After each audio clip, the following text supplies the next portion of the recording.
Hey everybody, I'm Laura DeCarlo of Career Directors International. And if you're just starting, currently thinking about starting, or actively building a resume writing or career coaching business, I am so glad you've joined me today. In this show, we share tools, strategy, and mindset tips that lead to your success without the stress. Now, we're currently streaming on CDI's Facebook page, YouTube channel, and LinkedIn page. But I want to make it very simple for you. When you comment in the chat for the first time, just please share your full name and where you're commenting in from. And we won't try to jump through any screen sharing, give me approval by clicking this link kind of stuff. Hopefully I'll be able to see your names anyway, but that will make it possible for me to know who I'm talking to.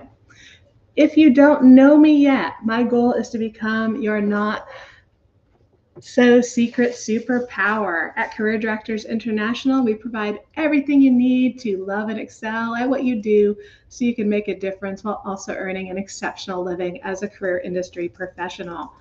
And I realized I turned my volume down last night because my computer was doing something weird. And I was like, don't forget to turn that back up. So hopefully when I go back and listen to the recording, it's not silent for the first 60 seconds. Anyway, today we're restarting our information findings from our second annual Critical Industry Analysis Survey. Before we took a break for October and my husband's surgery, I shared current revenue trends from 2023 to 2024. And today I'll be recapping those and getting into everything AI, including the perceived impact it's having on our industry. But first, I want to ask you to do 3 things for me.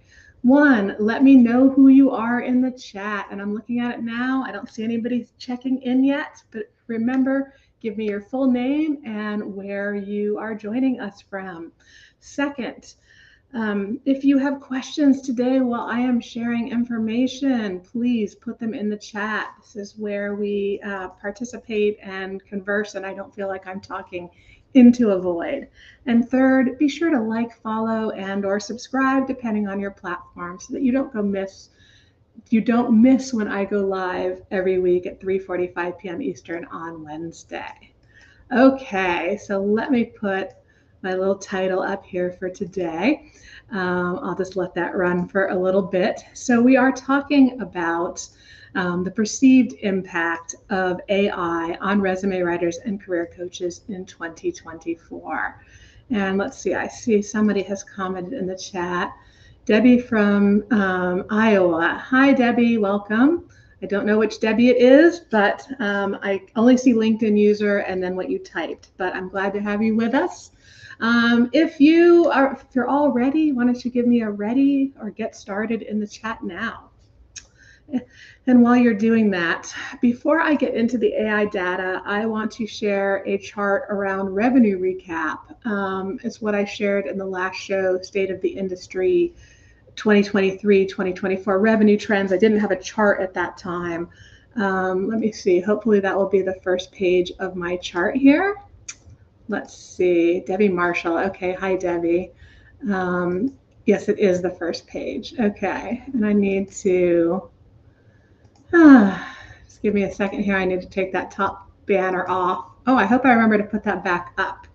Okay, so I think initially I wasn't going to show you the 2023-2024 comparison, but who knows, maybe I was. But anyway, as you can see, there were a few shifts in revenue, with the overarching result being that just slightly less had revenue decreases from 2022 to 2023.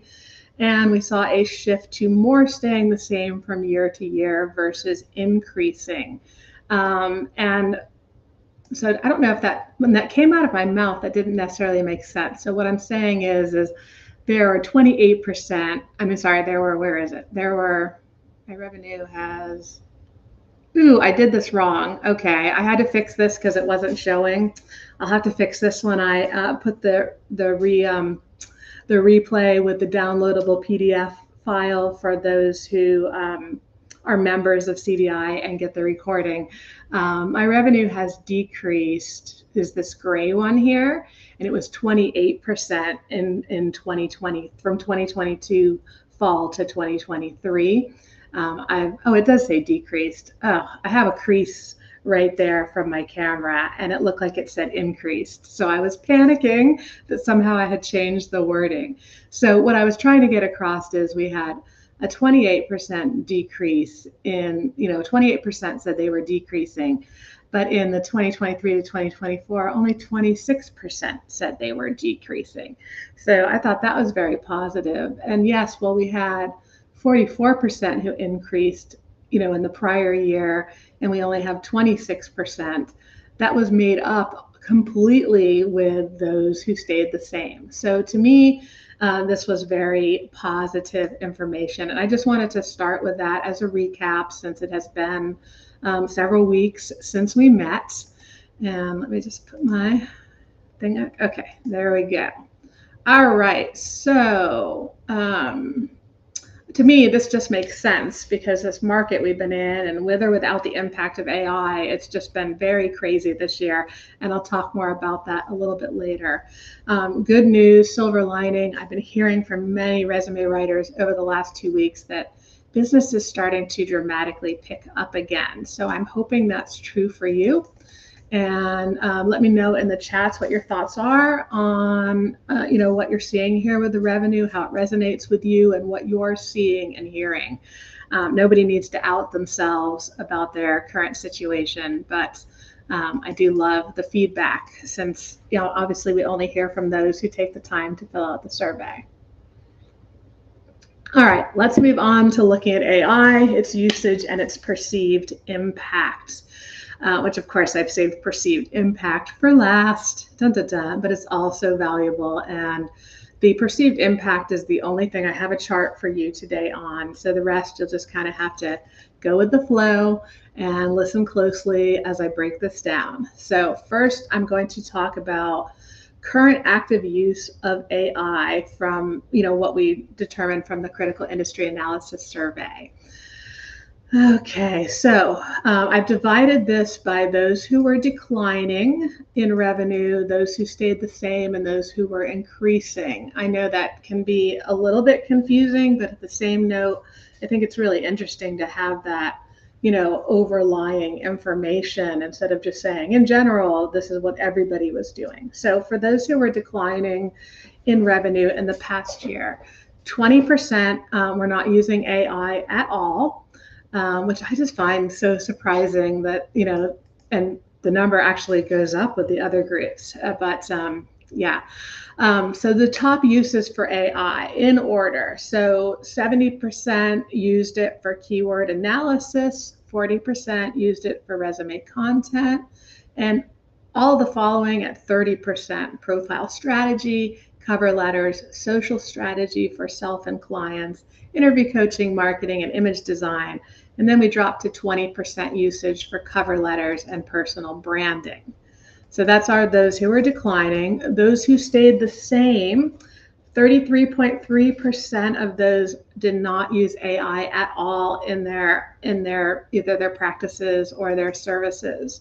The top uses for AI, and I want to preface when I say that, I need to preface strongly that we only do these surveys of our association members who have an inside ticket to what works and what doesn't. And so this isn't a mediocre or mundane audience of so-called professionals who are unskilled. These are talented individuals, and I can understand the resistance to AI, even though it can help you just make many processes that don't even involve the writing part of our expertise so much easier. But so it doesn't surprise me, but I want to stress that if we were doing this of, say, non-member, non-certified people, we would probably see much higher numbers because there's so much reliance on, sadly, on it for the things that you really need to be able to do, because it's very much, AI is incredible. It does some incredible things, but when it comes to like writing resumes or pulling out someone's stories for how they're going to answer interview questions, it's still very much garbage in, garbage out. You can put lipstick on a pig, but it will still be a pig. Okay, so as I said, 33.3% were not using AI at all. And let me see. Okay, Janine Bennett is joining us from Virginia Beach. Hi, Janine. Glad to have you here. All right. So top uses for AI and those whose revenue stayed the same. 40% used it for keyword analysis, 20% used it for profile strategy, and 13.3% were using it for resume content, job search strategy, blogging, personal branding, and image design. Everything else in the list of how they might be using it clocked in at a 6.7% use. So interesting that there is very much less reliance on AI here. All right, for those who were increasing in revenue, 33.3% again were not using AI at all. And the top uses for AI in this group, and we're going to see a lot more leaning into the tool here, it was 77.8% for keyword analysis, 66.7% for cover letters, and at 33.3% resume content, profile strategy, blogging, and communications. And then at 22.2 were job search strategy, interview coaching, and marketing. And yes, as I read these, I think I should have just rounded, much less wordy. Okay, so I know I've just thrown a bunch of numbers and percentages at you here without a visual, which can be hard to do, but I think you're getting, there's a 20 to 33% part of the professional population that isn't even using these tools at all. And of those who are, it's rather scattered as to how they use them. And I do like to see that, those who are increasing their revenue are leaning in and taking advantage of them. So I would be interested if you have thoughts or comments on that, on where you're currently using AI or how, you see that from your standpoint. Please drop it in the chat now. And I'll go ahead and move on to how those who are surveyed say they want to use AI in the future. Again, if you didn't join me from the beginning, I did show a chart of 2023 revenue, raising, lowering, staying the same as compared to the year before. If you're a CDI member, I will be sharing that and another chart with you as a downloadable artifact with the replay on the replay page on the CDI website. But right now I'm just giving you data building up to the perceived impact of AI. Okay, so how we want to use AI in the future. Those who had declining revenue in the past year, 10% said they don't plan to use it at all. And I could do a whole show on that and why. Obviously that's the beauty of being, for most people in this industry, being self-employed, is that you don't have to, but you're making your job harder. As it's like having a virtual assistant. So I am saddened by the numbers I see, but I'm also glad that it's only 10%, right? So let's see, greatest desires for usage were 50% said for marketing, 40% said for social strategy for their self and clients and blogging. And equally at 30%, we had resume content, keyword analysis, job search strategy, profile strategy, interview coaching, and communications. And 20% was cover letters and personal branding. So we can see there is a desire to do more. And it can be hard, to add things to our plate when you're, very, very busy. And suddenly it's like, oh, I need to learn this new thing to make my life easier, right? There are some great little prompts and things we have shared in CDI, which I'm also going to link to with the replay. The prompts are typically for members only, but there's a few of them in there that are part of our free stuff library. All right, for those who stayed the same with their revenue, 20% don't plan to use AI at all in the future. I don't know if that's an age thing or what, but 20 is a pretty big number. The greatest desire for usage was, and I'm going to just round from here on out, 53% for social strategy for self and clients, 47% for keyword analysis, 33% for personal branding, 27% for job search strategy, profile strategy, cover letters, marketing, blogging, and communications. And the rest of the areas were in the 6 to 13 frame. Okay, I hope I hope you're not crossing your eyes yet and just absorbing what you need to know for you. All right, those who were increasing in revenue, because honestly, I love to do these shows, but I don't want to create like 9,000 charts and have to share them, which is why I only have a couple charts. So you get the data, you just have to juggle with me. So those who were increasing, what they want to use it for. Well, 11% said they don't plan to use it at all. 67% said they want to use it for keyword analysis, profile strategy, cover letters, and blogging. 56% marketing and personal branding. 44% job search strategy, follow-up letters, and communications. 33% resume content, social strategy for self and clients, and interview coaching, and 22% was a new entry because no one else picked this in the other categories, book writing, which I think is fabulous. And Janine being our book writer, coach, and expert and author. I know you didn't, I'm not saying that she picked that because this was an anonymous survey, but I'm like, I think that's probably making you smile right now to see somebody had that on their list. All right, let me know in the chat how you plan to next use AI tools. And as you do that, I will move on to talking about areas where career practitioners say they want help with for using AI tools. So this is a little bit different because we asked different questions here. We didn't list all the items again. So this isn't quite as overwhelming. So those who were declining revenue, 60% feel they need no help at all, which is great. I don't know if that's a busy thing, but this is an ever-evolving tool with so many shortcuts for so many things. I would say try to keep an open mind, but good for them.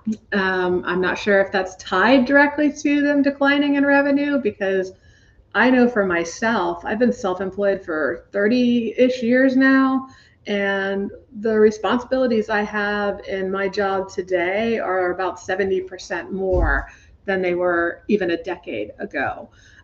So if you're experiencing the same thing, then having things that shorten some projects, and do analysis of data for you and can create charts and graphs, it's just amazing what a time saver it is. We can literally take a CDI tip sheet now that used to take an entire team, a month on the side, since they're all volunteers, and we can go through the data and come up with a first draft in minutes now.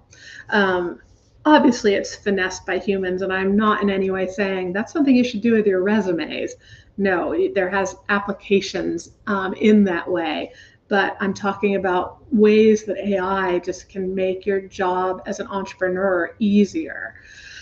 All right, so 30% are wanting, and this is still the declining group, 30% are wanting direction in what tools to use, and 20% are equally desiring to create and find effective prompts to use and wanting to know when to use AI and when not to. Janine says, yes, that definitely made her smile. Yeah.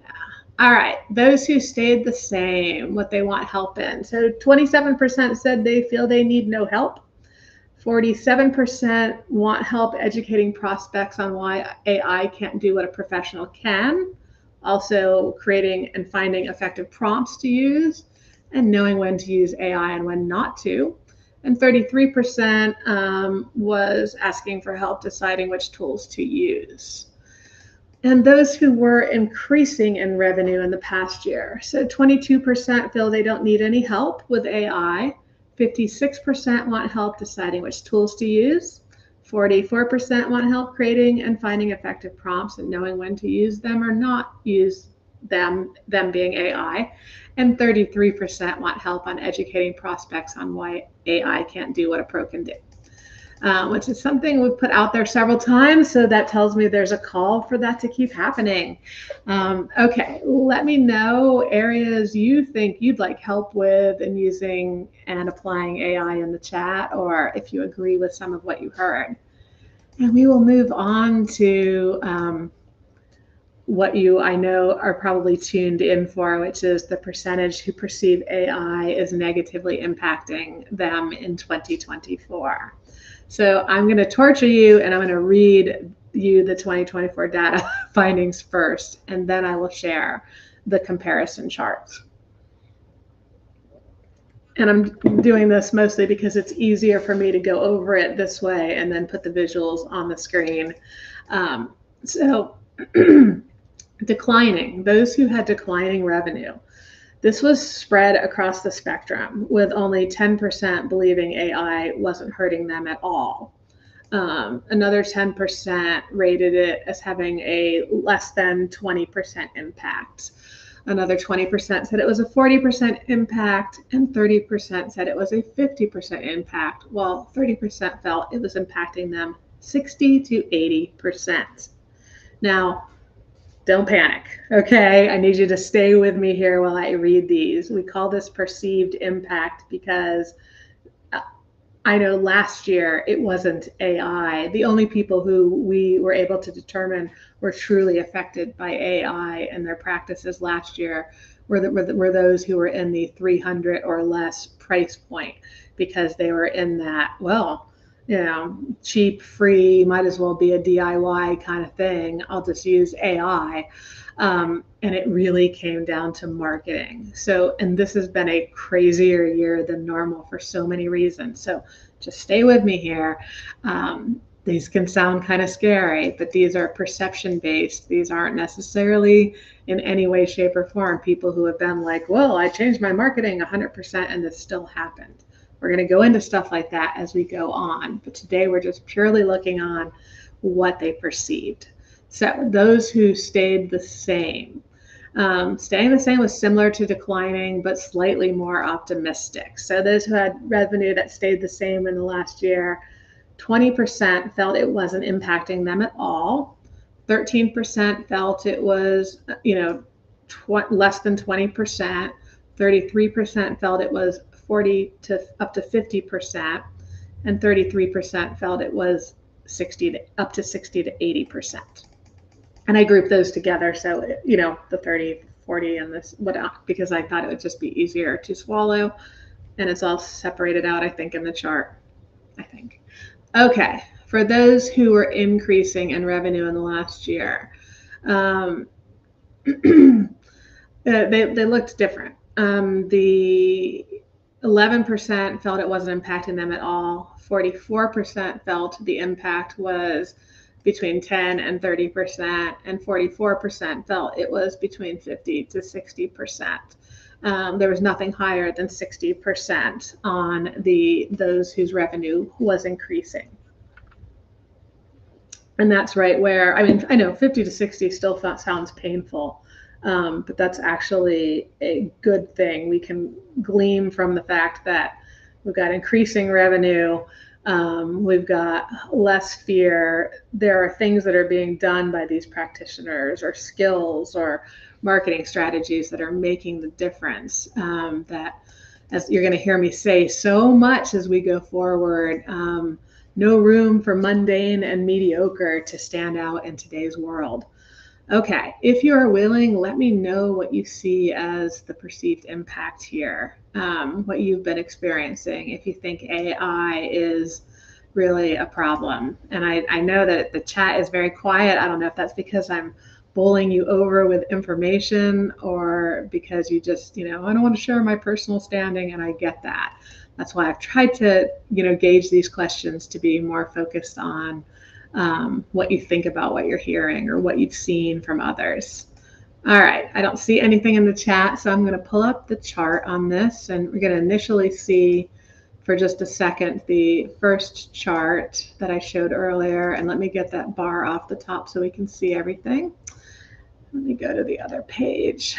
Okay, so this is, I know the smaller, the 2023 is, I'm looking at my secondary device here, waiting for the chart to come on the screen.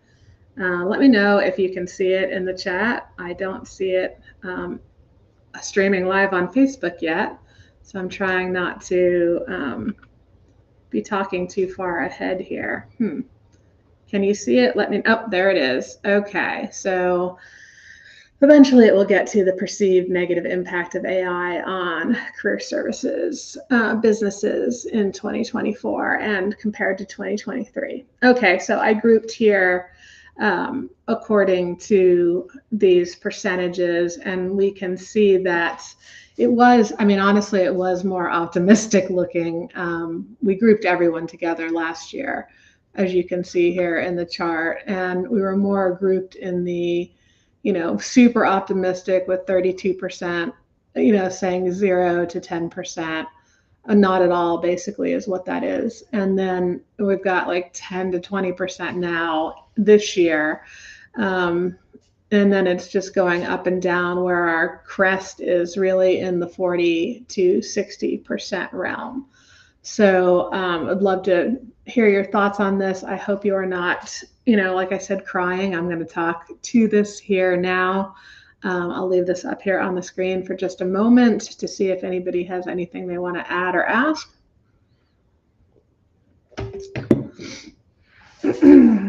And I can actually leave it up here while I talk you through my thoughts on this. So again, this can seem understandably concerning that we've seen a shift to more professionals at all levels believing there's an impact from AI. But I want to emphasize several factors for you to think about.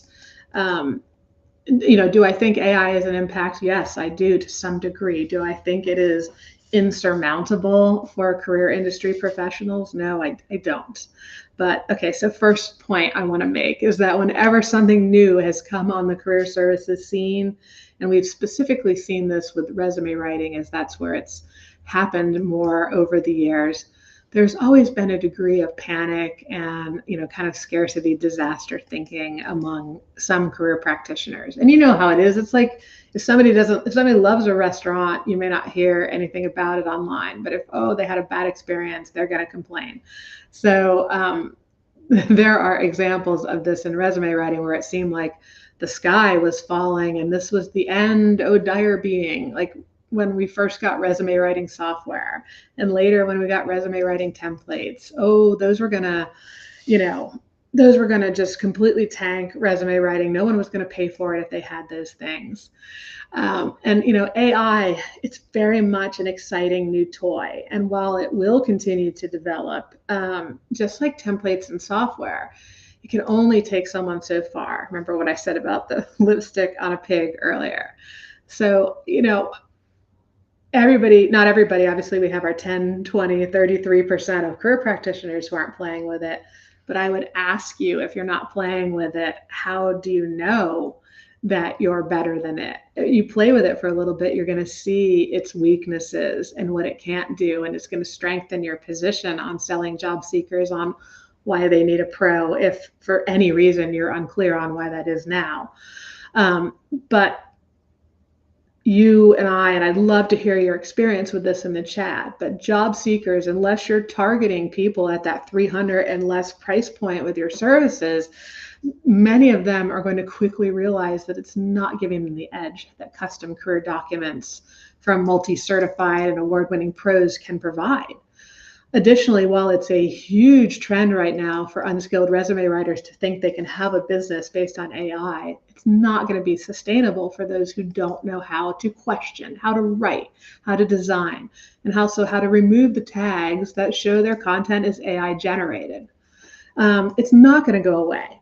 And it will continue to take a piece, but it's really just it's just about world balancing. Not every resume writer is going to put in what it takes to stand out, because standing out in an industry is what it is all about. When we hold a job seeker's livelihood in our hands, sorry, I know I'm getting very serious here, there is zero room for mediocrity. You can land on your feet if you make the commitment to excellence you should be making as a career industry professional. I cannot stress that enough. And I'm seeing it and I am hearing it from the people I'm talking to. Okay, so next point, and some of these overlap, but I've been in this industry for, as I said, self-employed, but I've been in this industry for approximately 30 years now. Resume writing, career coaching, job placement for universities, training people on resume writing, and all the things I do in CDI. But I feel just very able with that experience of how the market has worked, just from a sole practitioner standpoint, as well as from running a global professional association, that what we have been facing post COVID has been kind of a perfect storm of challenging impacts hitting all at once. It will rebalance itself. I want you to think about it. Social media, and the whole way the internet works today has kind of pushed us into this freemium engagement economy, where people are more inclined to buy from those they've gotten to know, like, and trust through connections. We're in an election year, which is always so weird for business. We've been dealing with massive inflation as well as challenges to employment. I know a lot of people argue we haven't been in a challenging employment market, but I'm sorry, I call BS on that. As individuals on the ground working with job seekers, I know that you have seen this. The ones who don't get help or get mediocre help and fall through the cracks when their unemployment runs out, they're not counted. But collectively, the world has been holding its breath and also clutching our wallets just to see what the world is going to do next, and to be able to afford what we need to afford while we're waiting for the rebalancing that always comes. Okay, need a sip of water on that. I'm over here preaching, I feel like, so if anybody wants to jump in the chat as I'm going and say, you're crazy, or I agree, or whatnot, or that resonates with me, please do. Next, I want to advocate for understanding and embracing exactly what I said last year after we looked at the survey results. The world has changed, and the temporary challenges have grown. If you're not changing with them, you're getting behind. And I'm talking about how you've shifted your marketing to relate to today's buyer, what you're doing to tap your raving fan former clients instead of just forgetting about them, how willing you are to get out of your comfort zone and target a niche, what steps you're taking to stand out from the mundane and the mediocre. So let me know what resonates from you in that, and what changes you have made. And that's data we're going to get into as we continue with these live sessions, and I share information from the surveys. So next, all we have to do is look back at our first chart around revenue, and I'll click back to that real quickly here. Okay, so we can see that some firms have increased their revenue in the past year, and many more have maintained. So again, we've showed a very slight improvement around those who declined in the past year over the prior year. This shows me promise. What would not show me promise would be having a huge number decreasing, but instead we don't see that. And on that note, I can tell you, yes, I do still write resumes because I do training for CDI, and I work with my husband. I refer my family to honestly multi-award winning, multi-certified CDI members whose work resonates with me, because I just don't have the time. But I'm telling you that because I haven't had a practice as a resume writer or career coach since 2009. But over the last probably 2 weeks alone, I've had 2 former clients reach out to me for services, and I've referred 3 other individuals I met while just out talking to people in my local markets. And to me, that speaks volumes. I know that you're not all resume writers, but this is relevant to other career services too. But resume writing has always been a nice, entry. It's the entry level drug, I guess you would say, that job seekers all know they need to do it. They need to have it. It needs to be good. So it's a great starting point. there is opportunity out there. I mean, that's 5 projects that I could have had over the last 2 weeks by literally doing nothing. So I think to myself, what if I was reaching out to all my former clients? And what if I was really going to network events and doing things that, what if I was speaking to my niche? I mean, 5 clients, even if I was to just go with my package price from 2009, 1,500 times 5, because I did have a 94 to 97% close rate. So let's think I got that. I mean, that's $7,500 right there that I would have made, just by being excellent at what I do and continuing to breathe. So imagine what opportunity there is out for you when you get out of your own way. And I say that not because I'm being mean and believing that you're in your own way, but I've talked to some, individuals over the, post COVID. I'm thinking about one conversation in particular, and I know we have to, if you're an entrepreneur, we have to have resilience, because it is very often a roller coaster ride that we are on. It's not always up, up, up. Sometimes we've got down periods. And I know when I was a solopreneur, my down periods weren't the same as anybody else's. So, it's like I would panic until I was doing really good tracking and realizing. But the reality is, when stuff stops working, you don't throw in the towel and give up. You don't blame yourself. It's normal to be afraid. It's normal to have some depression, but you cannot allow yourself to be paralyzed by it. You have to put your head up and go, what are we doing? Which means if you're joining the association, if you're not already a member, if you're a member, coming to the live networking events and live member programs, it means participating in the community to get support and championing. And I'm saying all words that mean advice, but you need community. If you're isolated by yourself, it's going to look scary, but there's always a way. And I can think back to when I very first joined this industry, and I'd been in it for about a year. And back then, a community looked like an AOL discussion group that was just a thread of text where people talked and asked questions. Was that a forum? Is that what we called them back then? Looked like an email chain, really. It was a mess, but it was what we had. And I can remember saying that I guess I was going to throw in the towel because I just couldn't make enough to survive. And it was having community that were like, oh, when everybody's saying, yes, it's time to raise your prices and your prices are too low and you should raise your prices. Well, hook up in CDI is that we're not going to just tell you to raise your prices.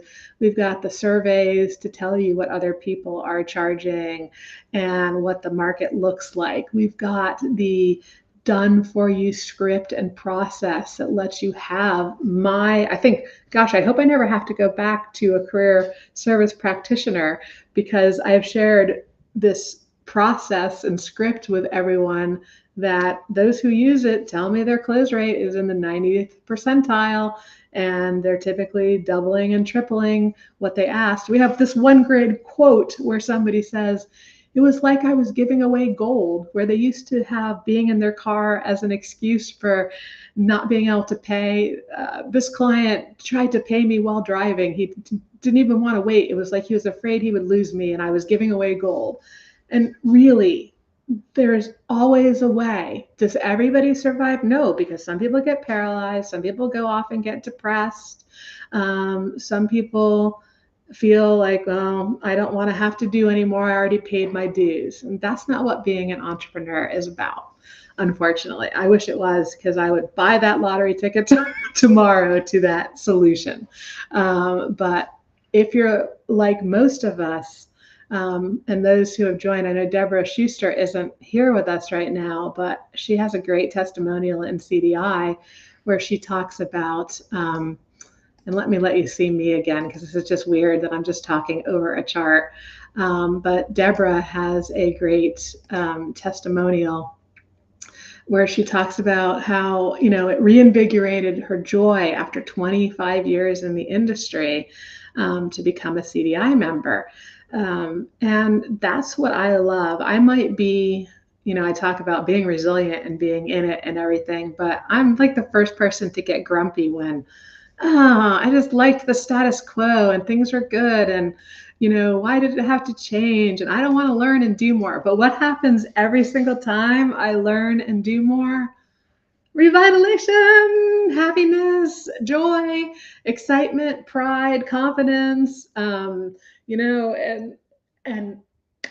it's the inertia thing. A body in motion tends to stay in motion. A body at rest tends to stay at rest. So sometimes the universe gives us these collective shakeups to see what we're made of. And I know that you are made of stiffer, stronger entrepreneurial stuff and grit. And so be in this. Don't see the 60 to 80, see the less than 20, and know that it's just a part of the picture and we can overcome. All right, Janine says, all good stuff, Laura. Thank you, Janine. I appreciate it. So going forward from here, I will be disseminating what is working and what's not. So you're going to want to tune in for these discussions on Wednesdays at 3:45 p.m. Eastern on YouTube. This is CDI's YouTube, Facebook, and LinkedIn. And if you are not an association member of CDI yet, you will want to get over there and join right away. We've opened registration. It's open now through Cyber Week. And we have lowered monthly and annual rates to make it easily accessible. And again, if this is your career, this isn't a should, it's really a must. So what you need to get and stay ahead is curated for you within CDI. So if you are a current member, which those of you who have spoken to me today are members, but if there's anybody else lurking out there, say me or something like that in the chat. So next week, you got to join. Obviously, I will publish an event so you'll know exactly what I'm talking about, but I'm going to be sharing more data about what works and what doesn't. And make sure, if you want to know, get reminded when we go live every week, like, subscribe, do all those things on whatever platform you're on so you don't miss out. And I will be sharing, as I said earlier, a link to the replay. Let me just put this up here too. So I will share a link to the replay for what I have talked about today, so you can see it. Members will have access to download the PDF of the charts that I shared, and there will be many deep dive resources on that page. Some are members only, some are available for everyone, which leads me into the whole taste test that we have. And that is, as you can see here on your screen, we have a free stuff page. So I can't recommend enough. If you're not in CDI yet, head over there, take a taste test of what we have. Join the community, check out the lessons, take the quiz, because all those resources, where should you start? Because some of them are just entry pages to a portal of resources on the topic. If you take the quiz, it's going to help you get clear on your #1 blocker to six-figure income as a career industry professional. And it will tell you which of those resources to focus on most. So great stuff. And again, membership is open now, which is a beautiful rarity. We usually have a wait list, so now is the time. And the industry is calling and you must go. And Janine says, love the free stuff. All right, so thank you so much for joining me today. And I was going to say, when you opt in for any of those free resources, I should have shared this. This is where I was going. When you opt in for any of the free resources, you'll get on the list. So you'll get notified about the replays and other opportunities in CDI. So I hope to see you on my next show, and I hope to see you in CDI. Until then, let's all please keep flying higher.